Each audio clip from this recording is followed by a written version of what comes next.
for saving some of us from this disease, and we so pray in His name to help us get rid of this disease. And please, people, still stay safe out there. This disease is still real out there, please. So as we protect one another, let's remind ourselves, anywhere you go and get a facial mask to cover your mouth and nose before you go out. It's still dangerous out there. You know, if you don't have much to do out there, I would not even advise for people to just be roaming around. You don't know who have this disease. And second, my children and I and my husband want to talk about our life, how we met, and their reaction about our families. As you well can see, we are interracial married couple with 3 children. Our oldest child, which is our son, doesn't live with us anymore. He's out of college the past 4 years, and my daughter just will be graduating in a week from now from university. And the last daughter is in high school. So, what do you wanted to know about our life that you want to ask? What questions do you have for us? So when you first got married, you were still living in Ghana, and so what was the reaction of your family when you guys, like when you told them you were getting married? It's like, first of all, your dad and I met in my store. I own a shop, tailoring shop, which I teach children how to make clothes, sewing. And then what happened is like they play like Ludo, or what they call dummy. They play Ludo. Guys will come and sit by my store in front of the side of it and play in the evening time. So your dad used to ride a bike. He was a Peace Corps volunteer in the town. What happened to be one of the 10th region then, the youngest region in Ghana. And it was pretty much like at those days a little village pretty much. And then he'll come and stand there with his bike, watching the people that are coming to sit. So one day I told him that, you can cross and come and sit and watch if you want to learn. And then he started coming to sit over there. And finally one day he asked me that he goes to Accra. In those days things were really hard in Africa, in Ghana especially. He lives about maybe 3 miles away from the town center, and he always want to go to Accra. Anytime he tried to go to Accra, to leave his place to come to the bus station, it's late at night and it's kind of like dangerous. It wasn't that like criminal or whatever, but it was you alone walking at middle of the night was not a good thing. So he asked me if he can stay in our house when he's traveling, so he will be able to go to the bus station early enough. And I went and talked to my father, and my father said yes. And then the second thing how we became so close was, I come from the monarch in our area. My family, I come from the royal family in our town. And then I know most of our traditions in those days. They have something called Damba Festival. It's throughout the northern sector of Ghana. So they were during the festival time, Tom wanted to go there, but he didn't understand most of the things that were going on. He asked me if I could go with him and help him to understand it. So I went there with him. We were just common friends, no anything, no benefit or anything. I went with him and then we watched the Damba Festival throughout. After that, we became so close. He comes to my house, stay with my family. And then he was pretty much like, I always used to think about him like, oh, it could have been my brother too in a foreign country and we don't have a family. So my family and I adopted Tom like, he was pretty much like our, even though he was my friend, but at the same time, I take him like my brother at that time. And then, what do you think then? And Tom, what do you think? What I said, do you have something to add, your experience in Ghana before we became a boyfriend and girlfriend? Yeah, so we just got to know each other over time, and little by little, got to know each other a little bit better. And to get back to the original question, And what about your family was always very welcoming and supportive and friendly towards me.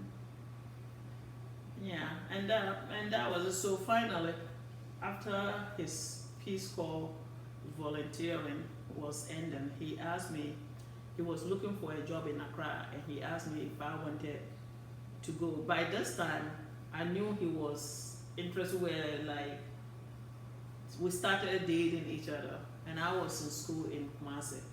So after vacation, he would write me. He was the one that would write me letters from Wa to Kumasi. I was about 250 miles away from my hometown. So Tom will write me every 2 weeks. I'll get a letter from him from my hometown, what's going on over there, and everything. And then after the semester ended, I came home, and then our school year was ending too. And then he asked me that his Peace Corps service was ended, and he's trying to find a job in Accra. And if he find a job, will I like to go to Accra with him? And I said, yeah. So I went. I said, okay. So finally, he was able to get a job. And the funny thing you guys don't understand is that after me and him got everything and know we were for each other and we want to move on, go to Accra, he still have to go ask my parents for them to give him a permission to marry me, and which was one of the difficult subjects. My immediate father didn't have any issue. My father traveled well, went to Second World War, so he was open-minded person. But his brothers never agreed. They were like, that's way too much for me to go all the way to marry someone I don't know, a foreigner, which none of them can ever go to their country. So they didn't want to agree.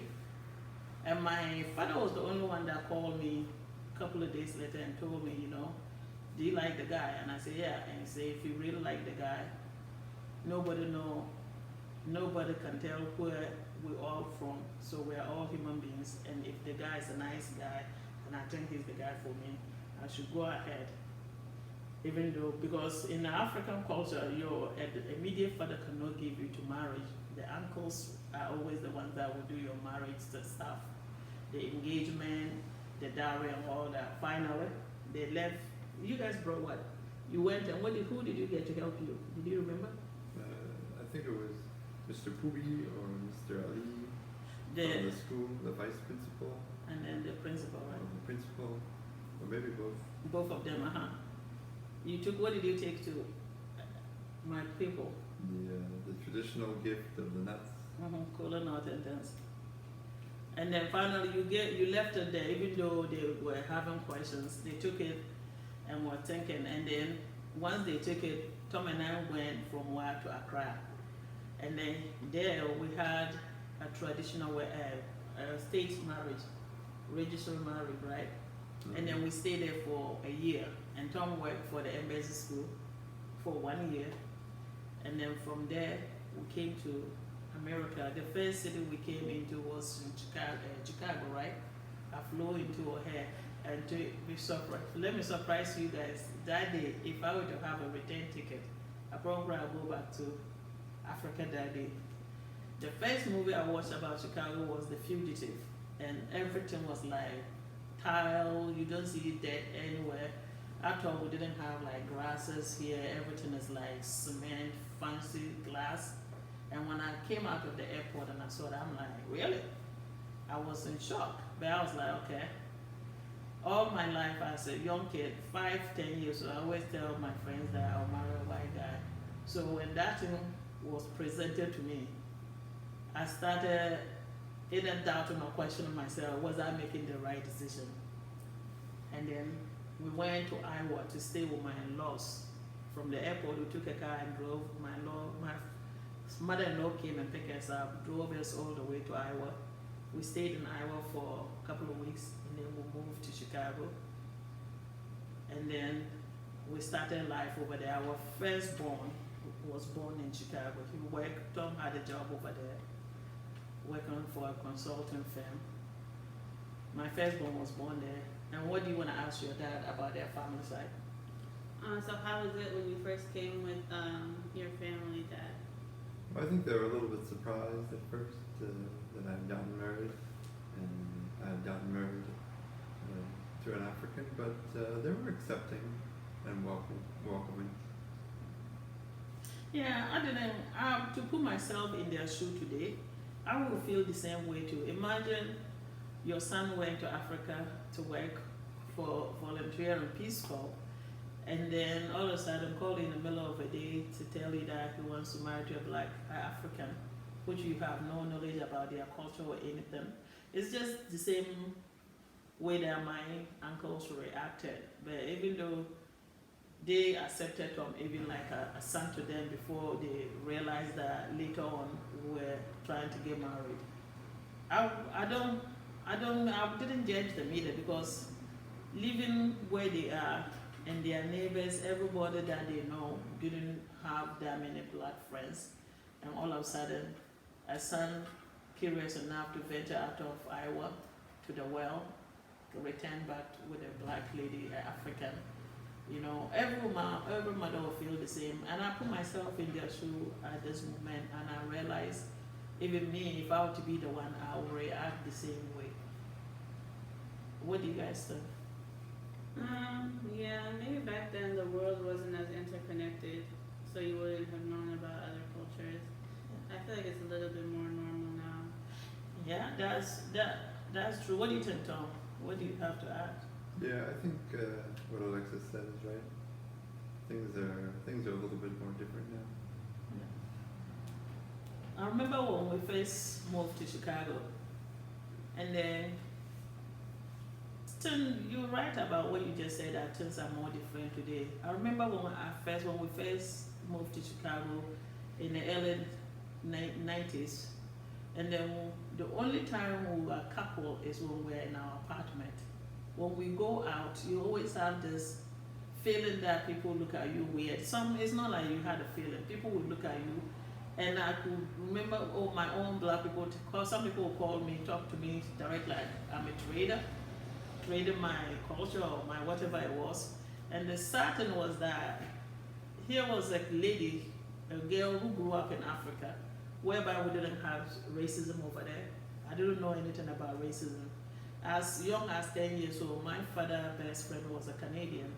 And the Canadian man and his wife, they were doctors living in WA. And they have children who were my age. We played together, do everything together. And every person that we ever known in Ghana or in WA who was white due to the Catholic diocese in my mom's village were all nice people. I remember as a little girl, they used to take me to a river to fish and all that. I used to go to with a father. One father that was from England. He used to like me so much that he would call me and say, let's go and now fish with you. I'll go with him and he'll teach me how to throw the net to fish. So I didn't know anything about racism till I came to America. And the eye-opener was like seeing people looking at me and calling me trader. And then when we go to like a store to buy stuff, you become uncomfortable at the looks. People will be looking at you. And then it makes us to live like two lives. When we are home, we are the love and double couple in our own home. When we go out, we become two people outside. We pretend like we wasn't together outside. You know, my husband was someone that loved God and loved every God child. Believe me, he loved every human being. He doesn't know the color background. Because of that, he didn't really pay attention to some of this things. And I'm a child that was always sensitive on can read people, what they are saying and things like that, and I could feel everything that was going around me in the early 90s to like the early 2000s. I think the time that interracial marriage became a little bit relaxed was after Obama became a president, and then things came down a little bit. Other than that, we had it very hard. Like I couldn't hold early 90s or middle of the 90s, we couldn't hold each other's hand just walking around the street without people staring at you. Or if I go out with my husband to places, like whether it's restaurant, they will ask him, can they help him? And then they will turn around and ask me, can they help me? And we have to say, oh, we are together. So everywhere we go, this one was normal. So when we are outside, we pretty much try to live like we wasn't couple. When we come back to our house, then we are couple. What do you guys think? That's what I experienced. Yeah, it must have been really hard. What do you think, Katie? I feel like nowadays it's a lot more normalized, and so like I can just imagine yourself back then, you know, feeling kind of outcasted, and it seems hard. Okay, thank you everyone. To all my interracial couple and biracial children, peace, unity. You guys, this video is for people to talk about what their experience has been, and please subscribe to our channel and put your comments below.